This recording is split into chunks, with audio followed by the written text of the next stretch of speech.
ఇది చాలా దుర్మార్గం, దారుణం కూడా.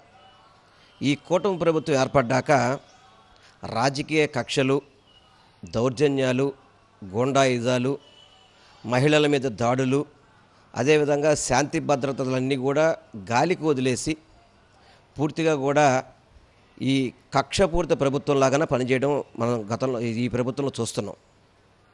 ఎందుకంటే ఈ ప్రజలకి ఇచ్చిన మాటలు నిలబెట్టుకోలేక ఏదైతే సూపర్ 6 అని చెప్పారు, గతంలో జగన్మోహన్ రెడ్డి గారు కరోనా కష్టకాలంలో కూడా ప్రతి ఒక్క పథకాన్ని ఇచ్చిన టైం ప్రకారం, ఇచ్చిన డేట్ ప్రకారం అమ్మఒడి కావచ్చు, రైతు భరోసా కావచ్చు, చేయూత కావచ్చు, పిల్లలకి ఫీజు రియంబర్స్మెంట్ కావచ్చు, ప్రతి ఒక్కటి కూడా ఇచ్చిన టైం ప్రకారం ప్రతి ఒక్కటి కూడా నెరవేర్చిన వ్యక్తి జగన్మోహన్ రెడ్డి గారు.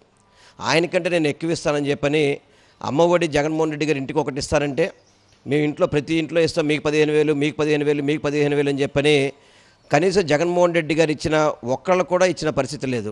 రైతు భరోసా గతంలో జగన్మోహన్ రెడ్డి గారు 13,000 ఇస్తే మేము 20,000 ఇస్తామని చెప్పిన వ్యక్తులు ఈ సంవత్సరం పూర్తిగా కూడా రైతుల్ని మోసం చేసిన పరిస్థితి చూసాం. వీటన్నిటిని ప్రశ్నిస్తుంటే ఏదైతే వీళ్ళు ఇవ్వాల్సిన పథకాలని ప్రశ్నించే ప్రతి వ్యక్తిని కూడా తప్పుడు కేసులు పెట్టి అరెస్ట్ చేస్తున్నారు. తప్పుడు కేసులు పెట్టి ఏదైతే నిన్న పోసాన కృష్ణమురళి గారు ఆయన ఏదో గతంలో ఎప్పుడో ఏదో మాట్లాడారు అని చెప్పని ఇప్పుడు కేసులు పెట్టి నిన్న సాయంత్రం ఇంటికి వెళ్ళి అర్ధంతరంగా ఆయనకు ఆరోగ్యం బాగోపోయినా వారి కుటుంబ సభ్యులు వారి భార్య గారు ఆమెకి ఒంట్లో బాగాలేదని చెప్పినా కూడా నిర్దాక్షంగా తీసుకెళ్ళిపోయారు. ఎక్కడికి తీసుకెళ్లారో తెలియదు. ఇంట్లో వారి భార్యకి వేరే ప్లేస్ చెప్పారు, మళ్ళీ ఇక్కడ ఇచ్చిన నోటీసులో మాత్రం మళ్ళీ వేరే పేరు చూపెడుతున్నారు. అంటే ఏ విధంగా ఉద్దేశపూర్వకంగా కక్ష సాధిస్తున్నానికి ఇదొక ఉదాహరణ. ఇక్కడేమో సంబేపల్లి పిఎస్ అని చెప్పని వాళ్ళు ఇచ్చిన నోటీస్ కనపడుతుంది, కానీ ఇంట్లో ఓబులవారిపల్లి అని చెప్పారని చెప్పని వారి సత్యమణి గారు చెప్తున్నారు. అదేవిధంగా చూడండి, డేట్ చూస్తే కనుక నిన్న 26 సాయంత్రం అయితే ఇక్కడ 27 డేట్తో దీన్ని టైప్ చేయడమే కాదు, చివరికి సంతకం పెట్టిన ఆఫీసర్ కూడా 27 రాశారు దీంట్లో. అంటే 26వ తారీఖు సాయంత్రం అరెస్ట్ చేస్తే 27వ తారీఖు అరెస్ట్ చేసినట్టుగా ఎందుకు ఈ విధంగా చేస్తున్నారంటే తప్పుడు కేసులు పెట్టి భయభ్రాంతులు చేసి ఈ ప్రభుత్వం మీద, కూటమి ప్రభుత్వం మీద ఏ ఒక్కరూ కూడా ప్రశ్నించకూడదు అని చెప్పనే విధంగా ఈ యొక్క భయభ్రాంతులు చేస్తున్నారు. కానీ వాళ్ళు అర్థం చేసుకోవాల్సింది ఒకటి, రాష్ట్ర ప్రజలు ప్రతిదీ గమనిస్తున్నారు. గతంలో జగన్మోహన్ రెడ్డి గారు ఏ విధమైన పరిపాలన చేశారో వాళ్ళందరూ కూడా ఇప్పుడు గుర్తుకు తెచ్చుకుంటున్నారు. ప్రతి ఒక్కళ్ళు కూడా ప్రతి నెల ఇంట్లో ఏదో ఒక పథకం వచ్చేది.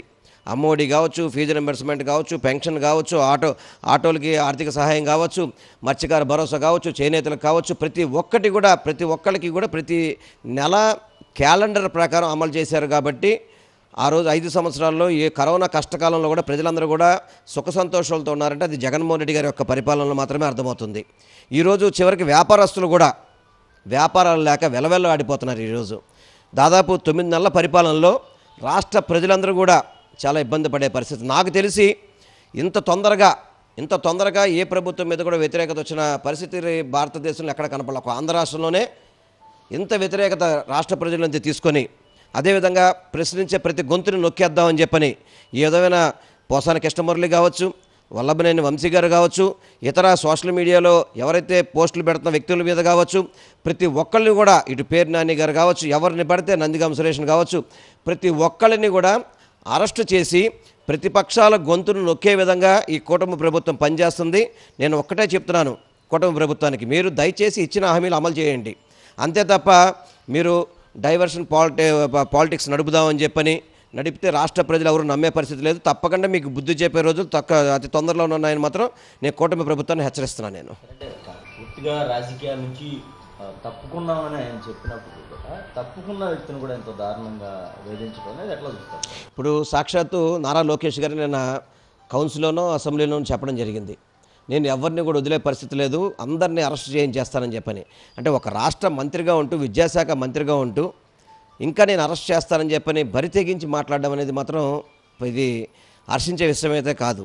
మీకు దమ్ము ధైర్యం ఉంటే కనుక మీరు ఏదైతే హామీలు ఇచ్చారో ఆ హామీలను అమలు చేసి చూపించండి, రాష్ట్ర ప్రజలు శభాష్ అంటారు. కానీ ఈ కక్షపూరిత కనుక మీరు చేస్తే మాత్రం రాష్ట్ర ప్రజలు గమనిస్తున్నారు. రాష్ట్ర ప్రజలు మీకు తగిన బుద్ధి అయితే చెప్తారని మాత్రం నేను మీకు మీడియా ద్వారా తెలియపరచుకుంటున్నాను.